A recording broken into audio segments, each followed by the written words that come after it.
Mapya magabi, magandang gabi. Good evening, everyone. My name is Tatunoti Luna, a first year PhD in Applied Linguistics.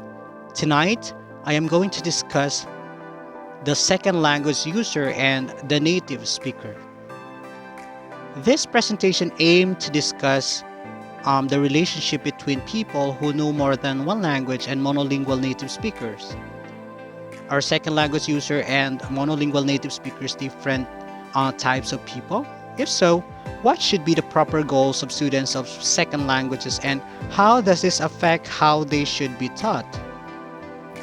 Now let's try to recognize a second language user is a particular kind of person in their own right with their own knowledge of the first language or the L1 and the second language rather than a monolingual with an added in second language. Alright, so let's define first what is native speaker.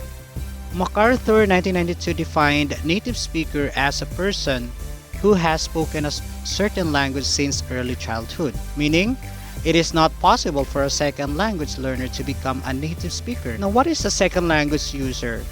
It is actually a person who uses another language for any purpose at whatever level. That's Cook 2002. It refers also to a person who uses more than one language or whatever level, rather than someone who is only learning a language for future use. Alright, so let's take a look at teachers' goals for language teaching. In Japan, teachers in Japan target the language learning goal for their future, both seeking for jobs in the country and for working abroad. However, most students take it for passing the entrance exams. For example, in Saudi Arabia, the teacher try to make learners are able to achieve the goals of each individual course in order for learners to be able to pass their courses and for getting jobs and for using the language overseas or in abroad.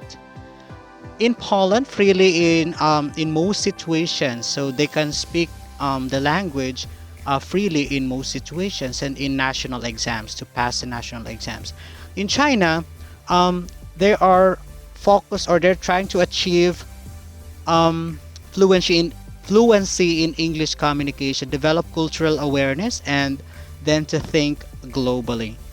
And it also goes concerned with the students' future lives. Of course, in the Philippines, we use English language as our second language, and also as our medium of instructions in different learning areas, from grade school to postgraduate studies. It is also considered as our lingua franca. The goal is to connect to the world and to become globally competitively. Now let's try to think of some of the distinctive features possessed by people who speak more than one language, whom we will call the second language users. In what ways are they different from people who speak only one language? Alright, so number one, we have the second language users' knowledge of the second language is not the same as that of native speakers. So meaning the students and teachers are frustrated by their inability to speak like natives. Very few people are ever satisfied by their second language proficiency. Second, we have the second language or second language users' knowledge of their first language is not the same as that of monolingual native speakers. Of course, people's intuition of their first language, their processing of sentences and even their gestures are affecting to some extent by the second language that they know. For the third one, the second language users think in different ways to monolinguals. Learning another language makes people think more flexibly, increases languages awareness, and leads to better attitudes towards other culture. Now, the second language user versus the native speaker in language teaching. Should second language learners aim to speak like native speakers? What kind of role do non-native speakers have in the course book you are most familiar with? Powerful, successful people or ignorant tourists and near beginner students? A central issue in Second language acquisition research and language teaching is the concept of the native speaker. One of the first uses of the term is by Leonard Bloomfield, and he said that the first language a human being learns to speak is his native language. He is a native speaker of his or of this language. That's according to Bloomfield, 1993. And the modern definition is a person who has spoken a certain language since early childhood. So that's for MacArthur in 1992. David Stern actually lists characteristics of native speaker components such as a subconscious knowledge of rules and creativity of language use. Native speakers know the language without being able to verbalize their knowledge. They can produce new sentences they have not heard before. Now, second language learners may be able to acquire some of these components of the native speaker state. The second language user also know many aspects of the second language subconsciously rather than consciously. Second language users are capable of saying new things in a second language. For example, the surrealistic aphorisms of French-speaking Marcel Duchamp, such as "My niece is cold because my knees are cold." A third approach to defining native speaker brings in language identity. Your speech shows who you are. That's according to George Bernard Shaw. According to him, it is impossible for an Englishman to open his mouth without making some other Englishman hate or despise him. Our speech shows the groups that we belong to, whether in terms of age.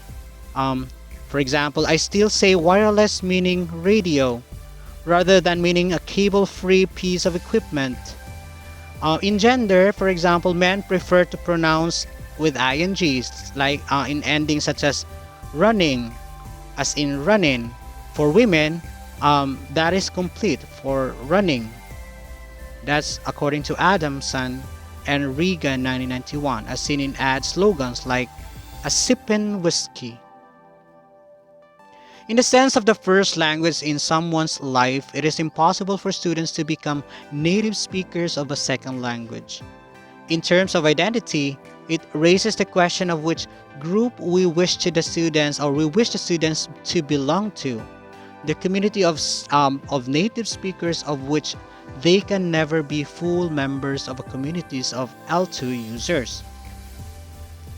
Now, according to Ben Rampton, 1990, language loyalty can be a matter either of inheritance, meaning a language is something you inherit.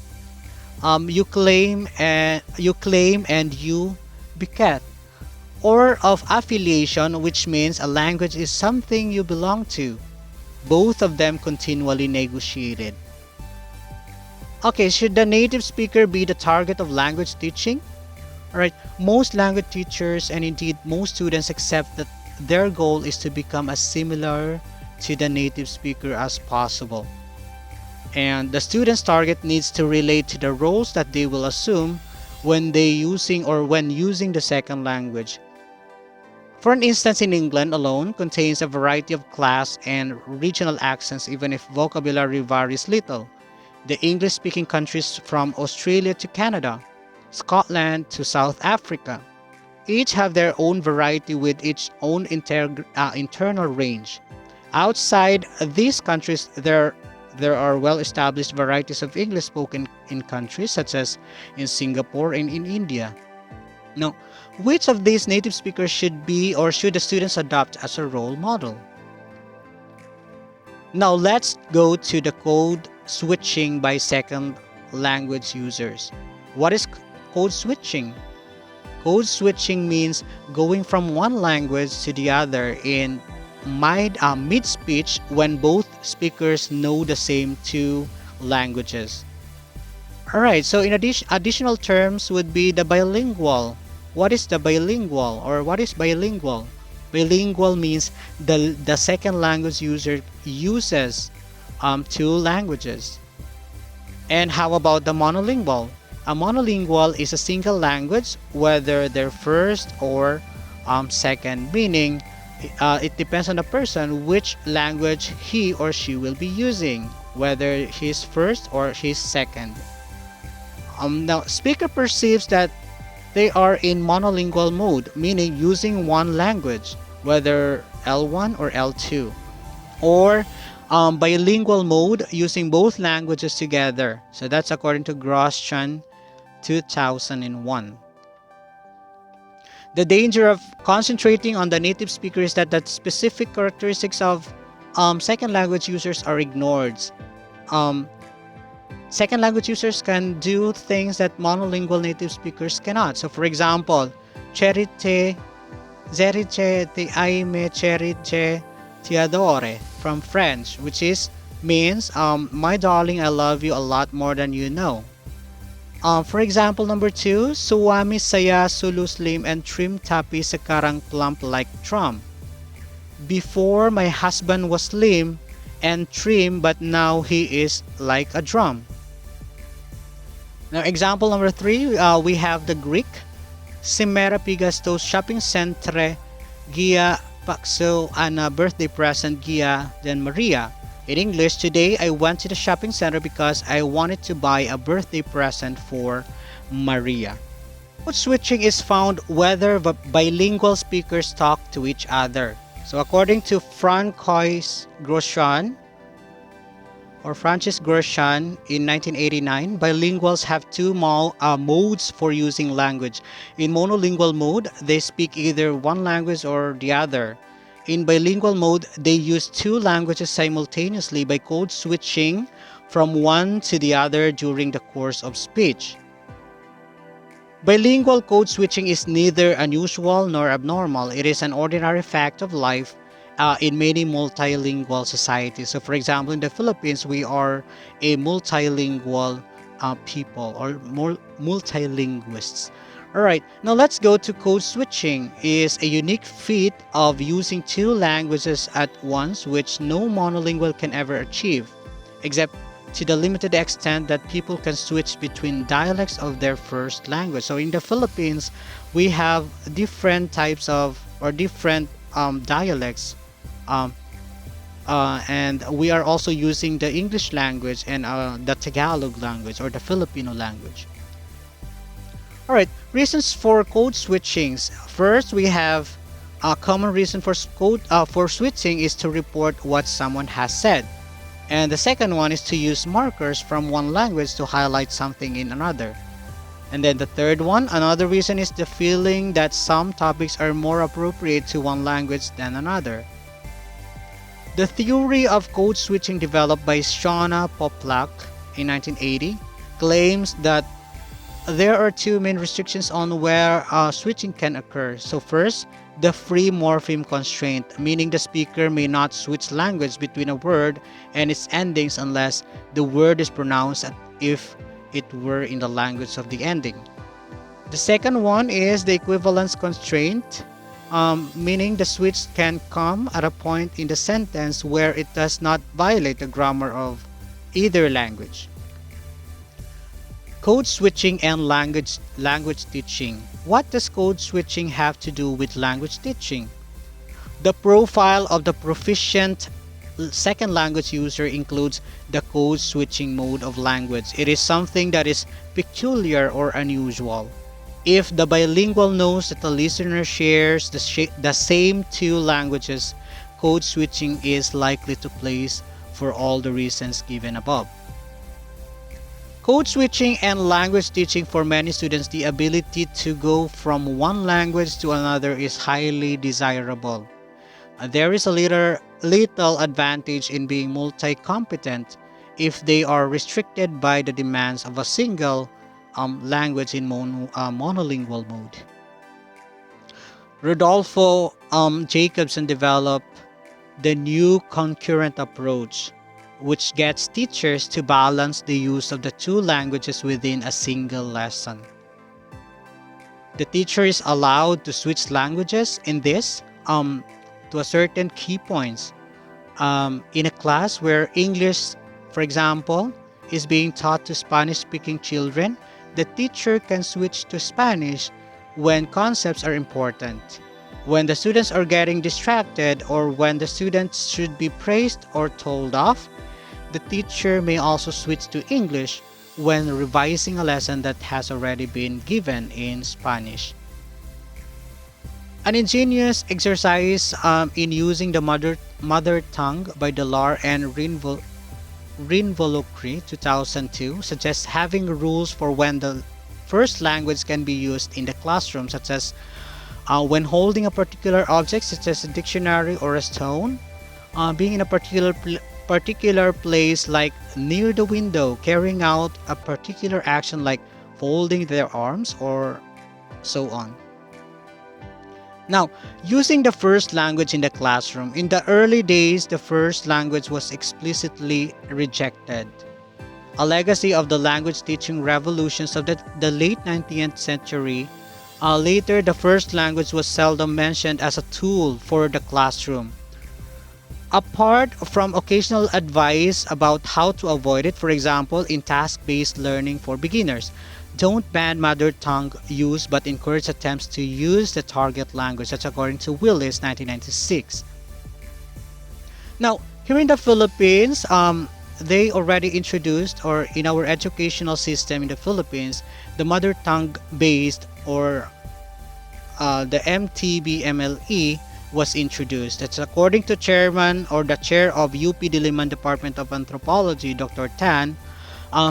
He said that we should allow Filipinos to nurture their own mother language and share with these other Filipinos, or even the world. As we begin to appreciate the rhythms and cadences, the humor and the wisdom in each of our many languages, we just might be able to overcome our parochialism and our regionalism and build the nation strong in its multicultural foundations. To comments, the level of development of children's mother tongue is a strong predictor of their second language development. Children with a solid foundation in their mother tongue develop stronger literacy abilities in the school languages. Furthermore, as according to Cummins 2001, additional research finds that comprehensible output as an adjunct to comprehensible input helps students become aware of the structure of the language and helps them become more competent in its use. Now, let's have this Malone planning for mother tongue based multilingual education. So at the level 1, it builds small children's fluency and confidence in oral first language, or in mother tongue. Then at the second row, continue building oral second language, and then introduce reading and writing in first, or the mother tongue. And then the third one, continue building oral and written in L1, introduce oral L2. And then the fourth one, we have continue building oral and written L1 and L2, and then introduce reading and writing in L2. And then number 5, continue building oral and written L1 and L2, and then introduce oral 3. And then the last part would be, or the last stage would be, continue building fluency and confidence in using L1 and L2 and L3 for everyday communication and for learning new concepts. Introduce reading and writing L3. Alright, so arguments for avoiding the first language. While avoidance of the first language is taken for granted by almost all teachers and is implicit in most books for teachers, the reasons are rarely stated. One is that the teacher's language can be the prime model for true communicative use of the second language.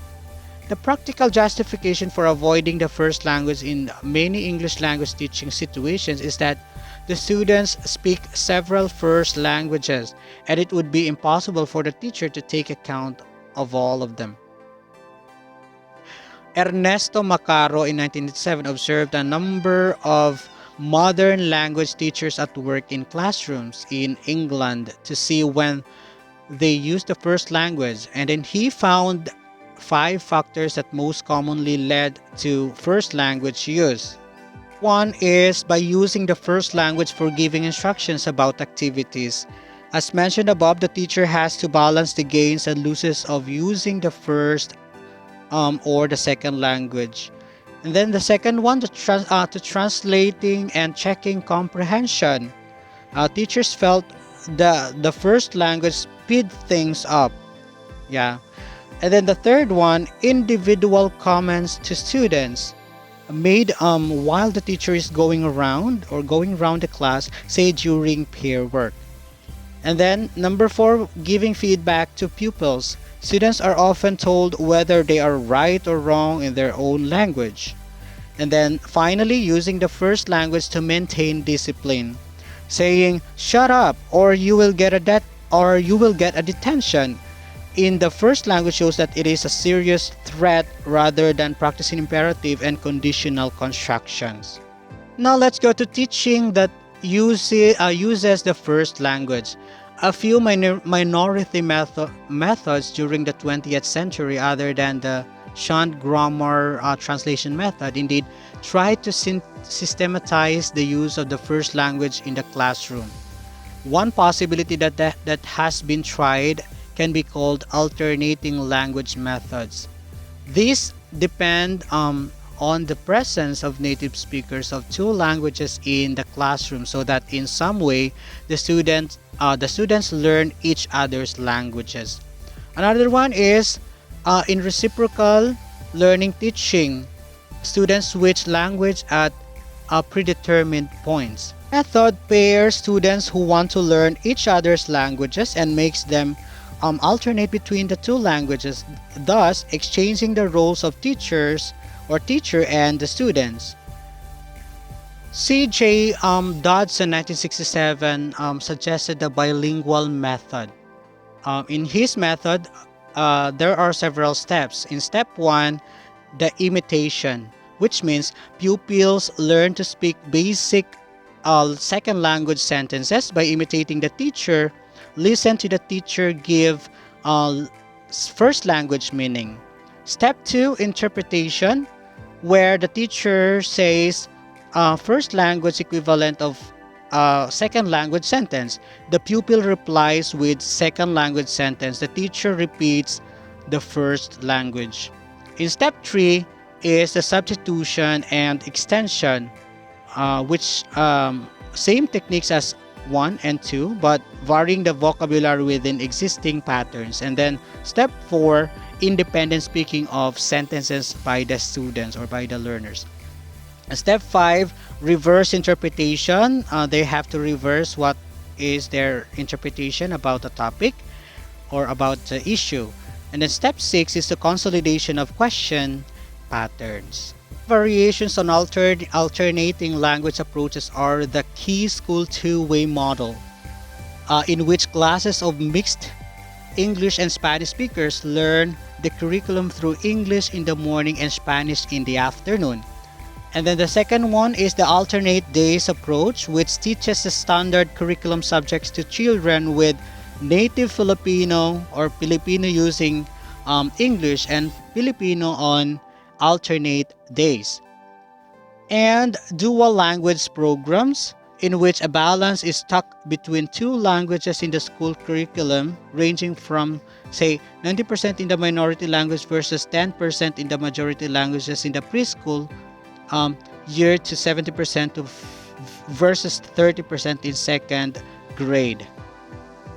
More relevant to most language teaching situations are the methods that actively create links between the first and the second language. The first one, we have the new concurrent methods, for example, allow systematic code switching under the teacher's control. And then the second one, community language learning or CLL, is an interesting variant which uses translation as a means of allowing genuine L2 use, described further in chapter 11. The second language is learned in continual conjunctions with the first. And the most developed is perhaps the bilingual method used in Wales. In this, the teacher reads an L2 sentence and gives it meaning in the first language, called interpreting rather than translating, after which the students repeat in chorus and individually. That's according to Dodson, 1967. The uses of the first language in the classroom, always provided that the teachers know the first language of the students. Those are, number one, we have explaining grammar to the students.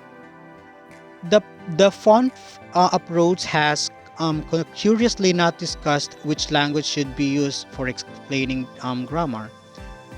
According to Catherine Doughty's influential article on the cognitive underpinnings of focus on form, meaning does not one mention that a choice exists. Second one, we have explaining tasks and exercises to the students. So if the task is crucial, then whichever language is used, the important thing is to get the students carrying out the task successfully as soon as possible. And then the third one, the students using the first language within the classroom activities. Teachers are often told to discourage students from using their first language in pair and group activities. If they're talking in small groups, it can be quite difficult to get some classes, particularly the less disciplined or motivated ones, to keep to the target language. Other uses of the first language arise naturally in the classroom: keeping discipline, using bilingual dictionaries, administering tests, and many others. If there is no principled reason for avoiding the first language other than allowing the students to hear as much second language as possible, it may be more effective to resort to the first language in the classroom when needed. Now, let's go to this question. Do native speakers make better language teachers? Alright, a divisive issue in many parts of the world is whether it is better for the teacher to be a native speaker or a non-native speaker. So these are the examples, some ads for EFL teachers. So in London,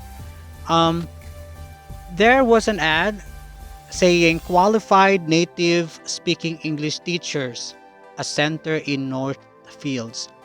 And then another one, please do not apply if you don't have native English speaker competency. All right, that's for University of East London.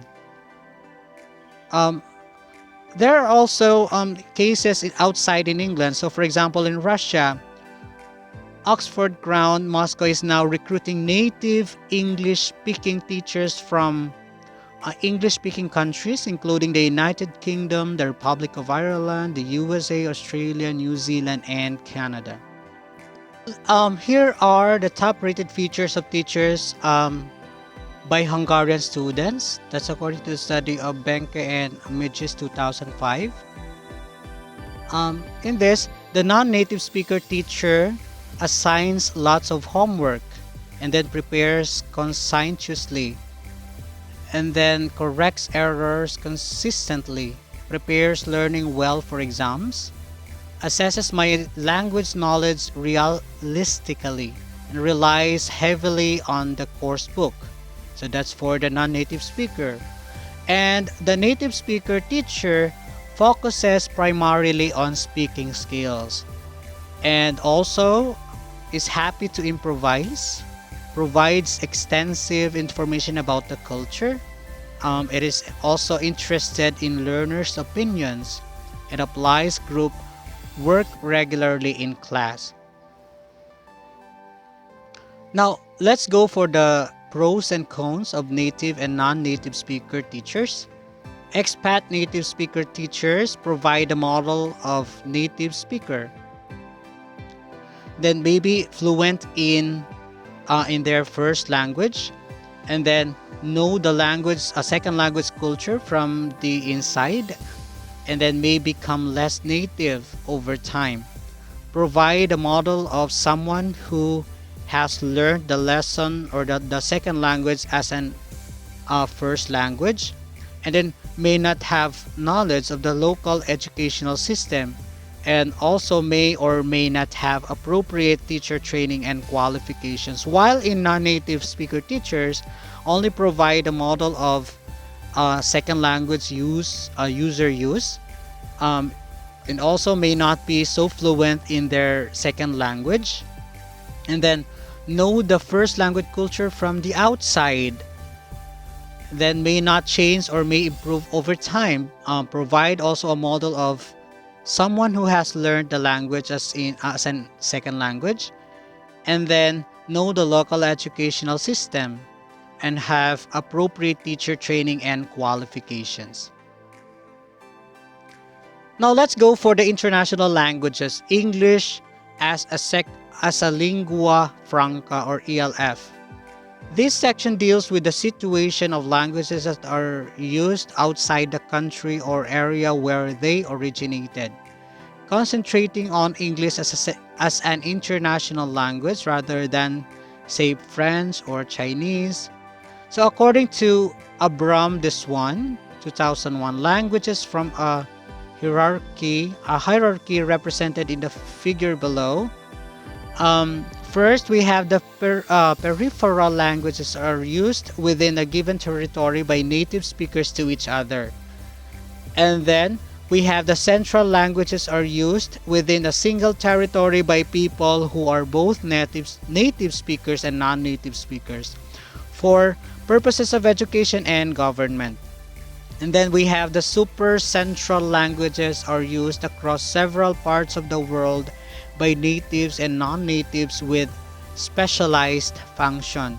And then the hyper central languages used chiefly by non-native speakers across the globe for a variety of purposes. A language that is used globally for international purposes as opposed to languages that are used more locally. So that's hypercentral.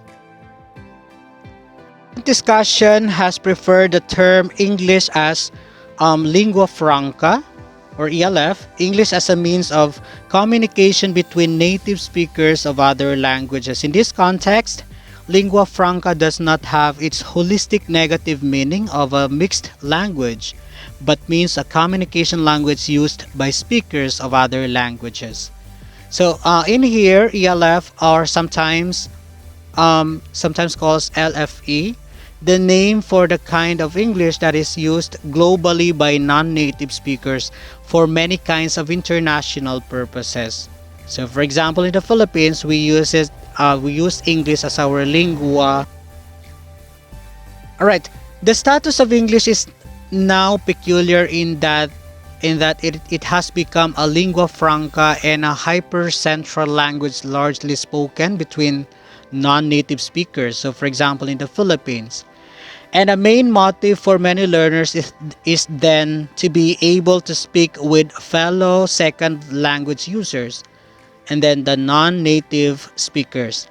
Then the target in grammatical and phonological terms for them will need to be based on successful ELF English, non-native speaker English, or student English. I will end this report or this presentation by saying what the former President Benigno Aquino III said. He said that we should become trilingual as a country, learn English well and connect to the world, learn Filipino well and connect to our country, and then retain your dialect and reconnect to your heritage.